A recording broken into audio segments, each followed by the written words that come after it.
Welcome to the Dermalorian podcast from the Dermatology Education Foundation.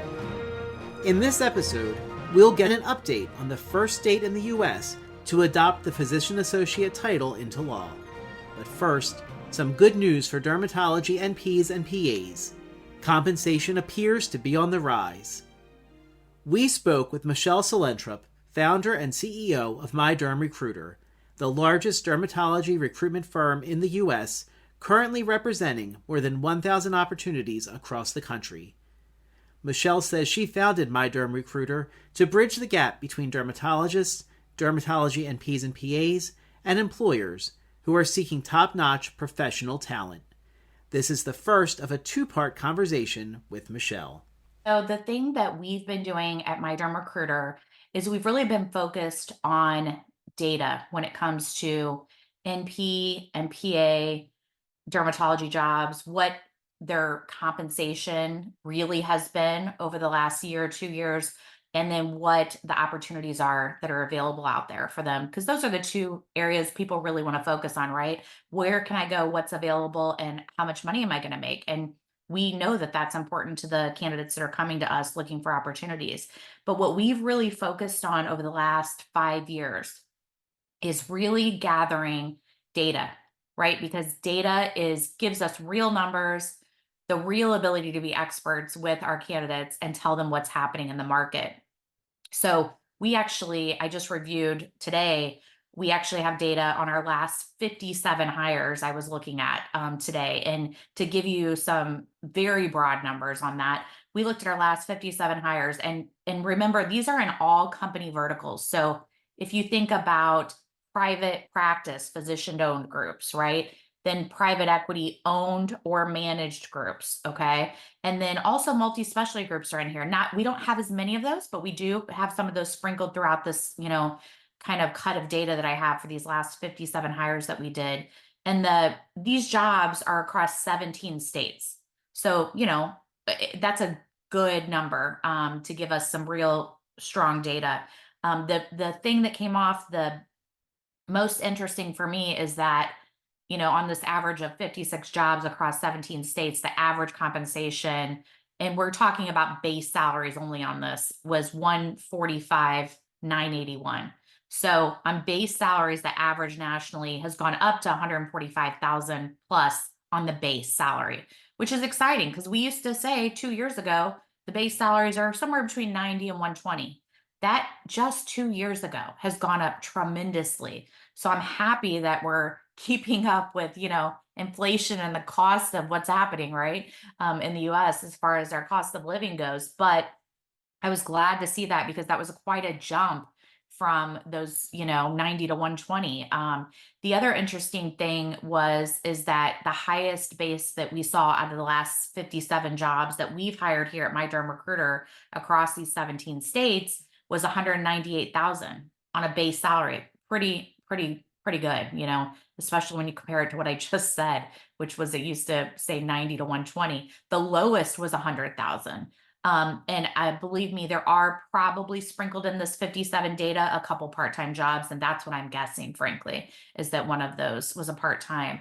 But even narrowing down that data more for candidates who are coming to us, like I looked at our last 10 hires. And interestingly enough, our last 10 hires, when I literally looked at them, they were all in Arizona, California, and Colorado. So it was kind of our out west clients out there, right? But the nice thing is they were a mix of private practice, private equity, multi-specialty group, all within that last 10 hires. And I kind of find it interesting, these were all in the West because the West kind of leads the way a little bit when it comes to compensation. We see higher stuff out there first typically. So this is a real nice, magnification of what's going on nationally. So on these jobs, what we've seen, I looked at the average on these last 10 jobs, and the lowest base salary on this was 130,000 base. They were getting 30% of collections though. So the average or the lowest on this as far as percentage of collections bonus, the lowest one I saw on here was 25%. and the highest was 38%. So that 38% came in these last 10 hires that we did. So it's very interesting how much this has gone up. And I'm looking at some of these details, okay, just to give you an idea about this as well. In Arizona, $130,000 base, 30% of collections on anything over 600,000, right?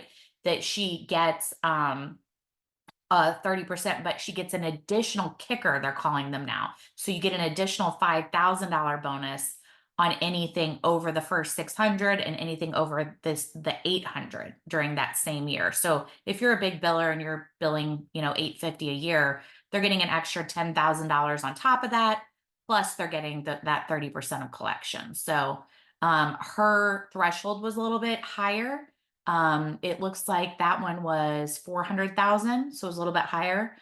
We tend to tell people, candidates, when they're looking at the threshold, it really is dependent on that base salary that they're getting guaranteed, but also the whole package, right? If you're in a practice that the average NPPA there now is only collecting 500,000 annually or only collecting 650 annually, you really got to base your numbers on that. You got to know that. So make sure as an NP or PA in the job market that when they're giving these things to you, right? Like these offers, and they're saying, well, we're going to give you $175,000 base, or we're going to give you, 130,000 base, but we're then going to give you 28% of anything up to this number or over this number. That up to and over number is what you really have to pay attention to. You want to know what your offer is, and then you want to know what the average of the NPs and PAs in the practice are already doing, because that's key, right? If they're all billing 800,000 a year, yeah, that looks like a great offer, you know? But if they're all billing less than 600 a year, you can't compare apples to apples if you're looking at a different offer where, they're on average billing more. So you got to ask those questions that I always take 5 seconds of courage to say, can you share with me the average collections of your last two NPs or PAs, or your top producing and your lowest producing NP or PA? Because how can you really look at what is possible for you to make without that number? So again, like an offer kind of moving out of the West that we looked at, that was in South Carolina, private practice. So they're giving, like 175. Actually, we had 3 people placed there. So they're giving 175 to 198,000 on a base salary. But then which is higher, that's our high end, right? Based on the numbers we've looked at. And then they move them to a straight 25% of collections after an $800,000 threshold. Or they move them straight to 25 or 30% of collections in their second year with no base. Boy, you better know what the average is, right? Of those people making, because the first year might be great, but that second year, if the if the practice is only billing, the NPs and PAs in that practice are only billing a certain number, you might be getting a big pay cut that second year. That's what we don't want to happen, right? When you work with us, when you work with MyDermRecruiter, we obviously know that stuff. We've asked that stuff ahead for you. We know the average of collections as far as what those NPs and PAs are doing in there, because we're really digging into that info. But if you're on your own and you're comparing apples to apples on a couple offers, boy, that's a nugget that you have to take home, right? You've got to make sure that you know what that average collections of that NP or PA that's there before you or there now is making, so that you can really get an estimate of what you're actually going to make in your first or second year there. The other thing that we saw that was interesting too is very few of these jobs have sign-on bonuses or relocation at all. Doctors, we place obviously a lot of doctors too. Doctors tend to move across the state or across the country for jobs. Our NPs and PAs like to stay more regional. We've seen that some do. We have relocated some.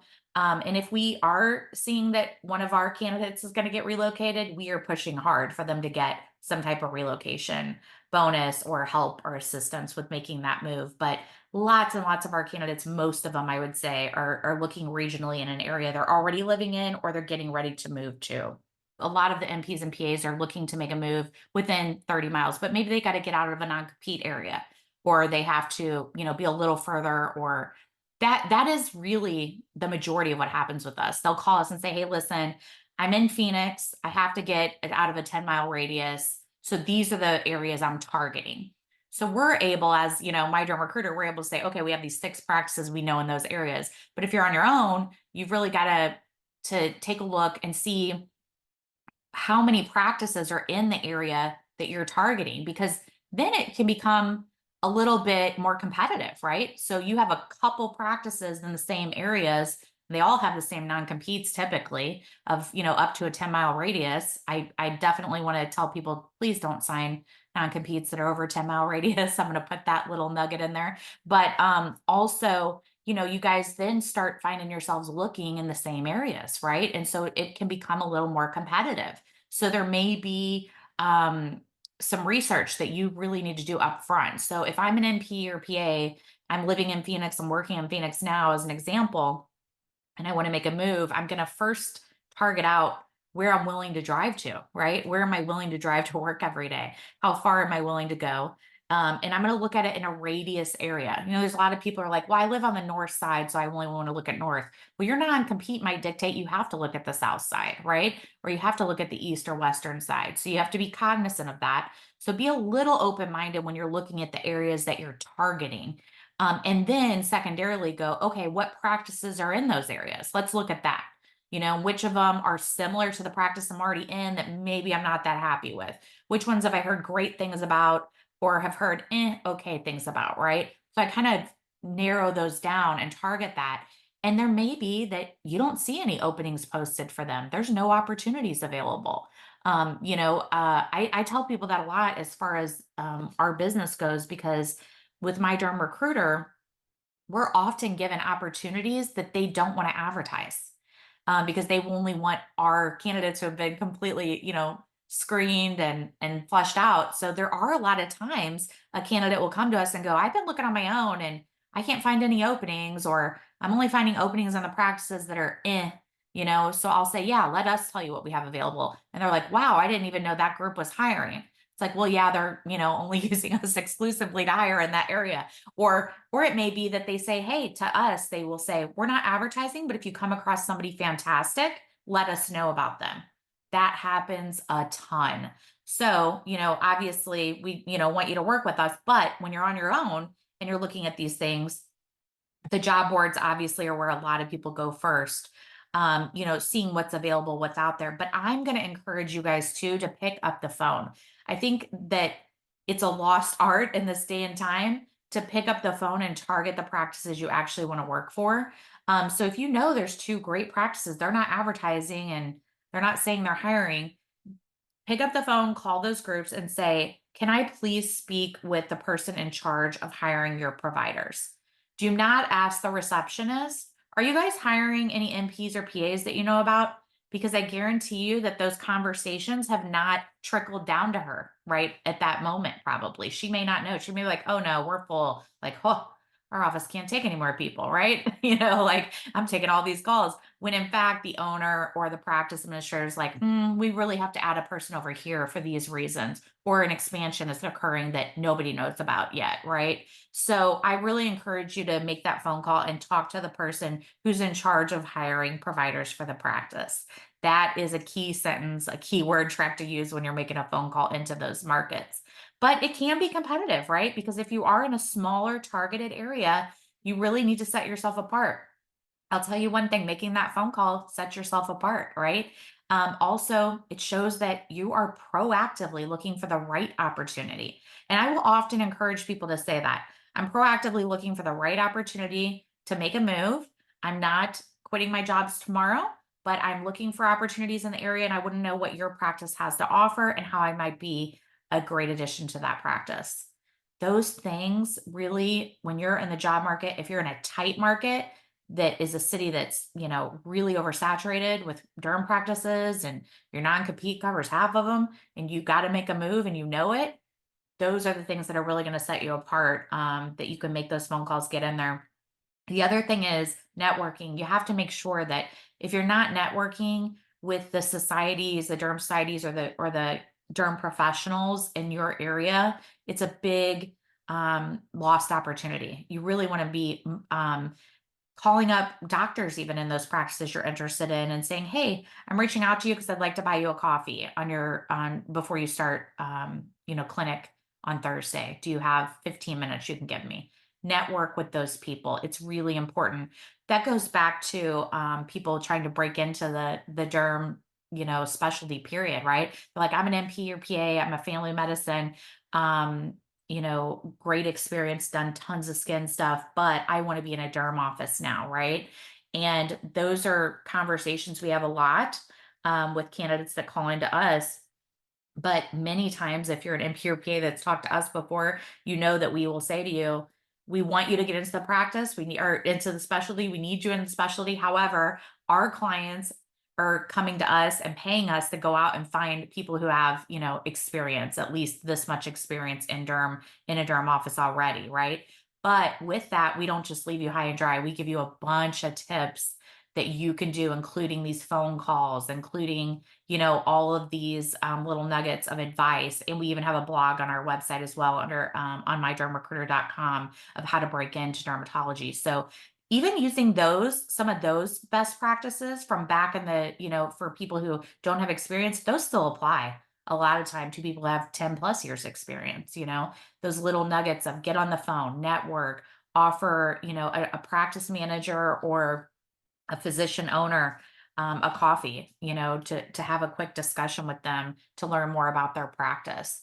People like talking about their practices, especially physician owners, right? So if you can get, some information straight from the horse's mouth, how valuable is that in making your decision to make a career move? You might have a coffee with some like, man, I got to work for this guy. Or you might have a coffee with them and go, yeah, not what I thought. Moving on, So it's very valuable insight to get that conversation going, whether it's on the phone or it's in an in-person meeting or it's in a networking event. That face-to-face time is very, very valuable. You can get more career insights from Michelle and her team at MyDermRecruiter.com. And be sure to join us next month for part 2 of our conversation. If you want to work as a physician assistant in Oregon, you may encounter some difficulty, but physician associates abound. In this episode's Dermalorian Derm Decoder, we take a look at a new law that took effect in the Beaver State this month. Oregon laws now reference physician associates and will abandon the term physician assistant. PAs in practice are free to adopt the title change. Oregon is the first state to adopt the physician associate title into law. The state medical board will work over the next several months to update websites, licenses and applications, and other materials to reflect the title change.